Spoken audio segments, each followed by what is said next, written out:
በቀን ውስጥ በጣም ብዙ እንቅስቃሴ የሚደረግበትና ብዙ ሰዎች የሚገበያዩበት ቦታ ነው መርካቶ። የአፍሪካ ትልቁ የገበያ ማዕከልም ነው። ይህንን ቦታ በምን አወቅሽው አትሉኝ?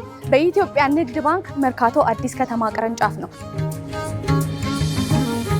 ግዙፍ እንደ ተራራ ረጅም ታሪክ የሚያኮራ ሁሌም የሚተማመኑበት ባንክ የኢትዮጵያ ንግድ ባንክ። የኢትዮጵያ ንግድ ባንክ እንዳጠቃላይ በሀገራችን ብዙ ቦታዎች ላይ ቅርንጫፍ አሉት እና ብዙ ጊዜ አሁን መርካቶ ኤሪያ አካባቢ ሲመጡ ምዕራብ ጋር ነኝ ንግድ ባንኩ ጋር ይላሉ። እንደ ምልክት ይጠቀሙበታል። ይሄ ምንድነው? በብዙ ሀገሮች አድሬስ ስላደረገ ንግድ ባንክ ያው ለምልክትነት ሰው ይጠቀምበታል ማለት ነው። ታማኝ ነው፣ አስተማማኝም ስለሆነ ደንበኞች ስለሚተማመኑበት ንግድ ባንክን ይመርጡታል ማለት ነው።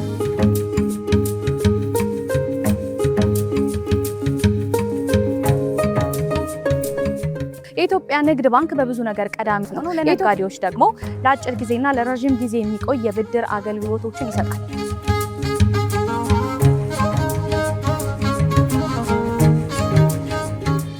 ሲቪ በጅ ማለት አንድ ኦርጋናይዜሽን ላይ የተቀጠሩ ሰራተኞች ኦርጋናይዜሽኑ ከባንኩ ጋር አግሪመንት ይፈራረማል። ኦርጋናይዜሽኑን እንደ ኮላተራል በመጠቀም ያው ለሰራተኞች እኛም እንደምንወስደው ከመነሻው ከ20 ሺህ እስከ 150 ሺህ ብር ድረስ ለሰራተኞቹ ብድር ይሰጣል ማለት ነው። ግዙፍ እንደ ተራራ ረጅም ታሪክ የሚያኮራ የኢትዮጵያ ንግድ ባንክ የሲቢኢ ሀገሬ የ2026 የፊፋ የዓለም ዋንጫ የታይትል ስፖንሰር ነው። የኢትዮጵያ ንግድ ባንክ